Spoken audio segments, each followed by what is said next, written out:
Assalamualaikum warahmatullahi wabarakatuh. Saya Nabila dengan NIM 190171115. Saya ingin menjelaskan tentang ciri berpikir di dalam filsafat dan contohnya.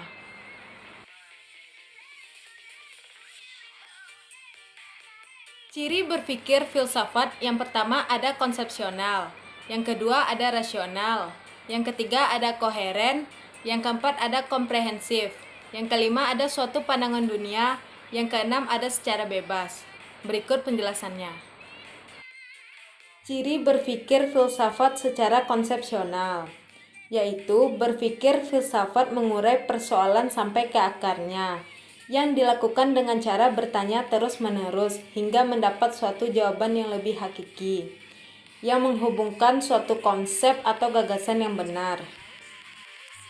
Ciri-ciri berpikir filsafat secara konsepsional, yaitu menukuli sampai kepada inti atau akar permasalahannya, atau sampai ujung batas yang sesudahnya tidak ada lagi objek serta ruang gerak yang dipikirkan, karena memang sudah habis geraknya. Contoh berpikir secara konsepsional. Contohnya saja kursi. Kursi tidak dapat dikatakan sebagai tempat duduk, karena tidak semua tempat duduk yang dikatakan kursi.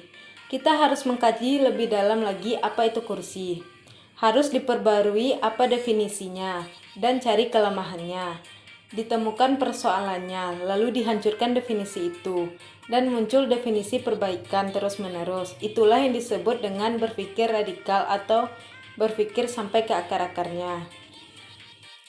Yang kedua yaitu berpikir secara rasional.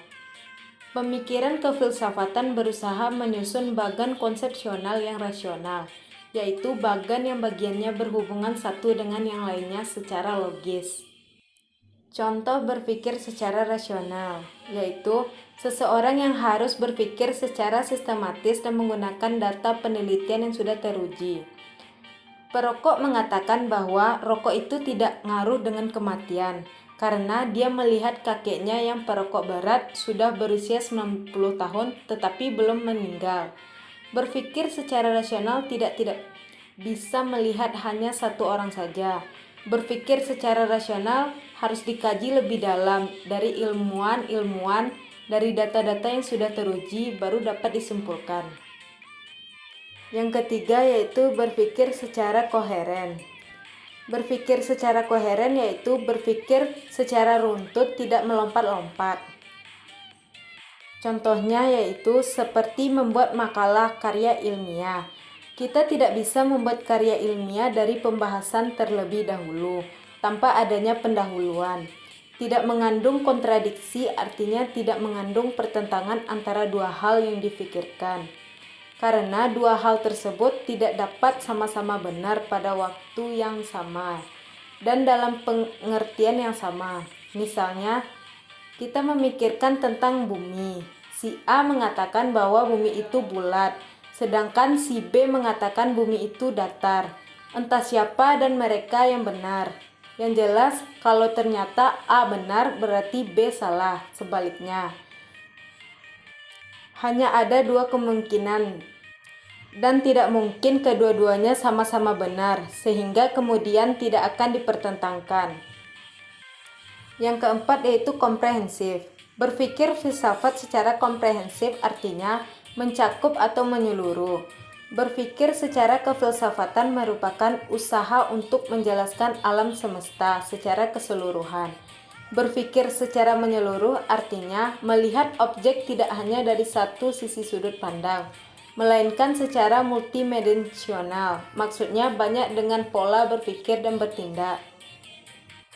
Ciri-cirinya yaitu menjelaskan alam semesta secara keseluruhan. Yang kedua, hasil pemikiran yang bebas. Yang ketiga yaitu bertanggung jawab.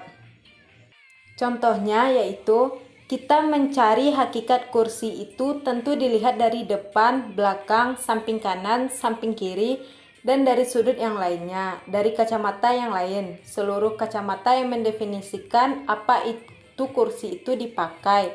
Inilah yang dinamakan berpikir menggunakan sudut pandang. Yang kelima yaitu suatu pandangan dunia.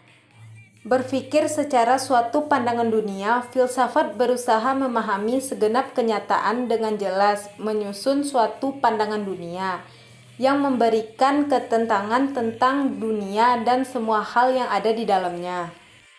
Contoh berpikir secara suatu pandangan dunia.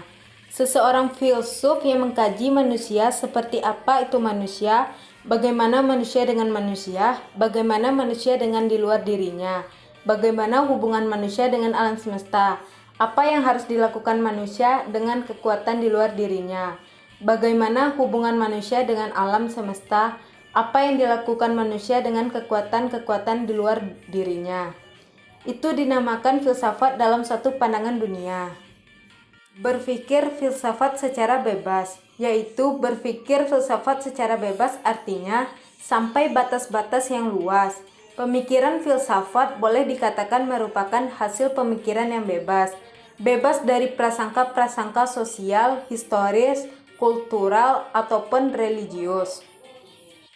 Contohnya, seseorang dokter bebas melanjutkan pendidikannya, bebas memilih universitas tempat ia akan memperdalam ilmu, bebas mengambil program studi, bebas mengambil spesialis, bebas mempelajari berbagai ilmu, dan sebagainya.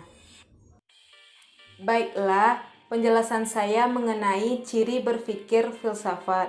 Saya akhiri. Assalamualaikum warahmatullahi wabarakatuh.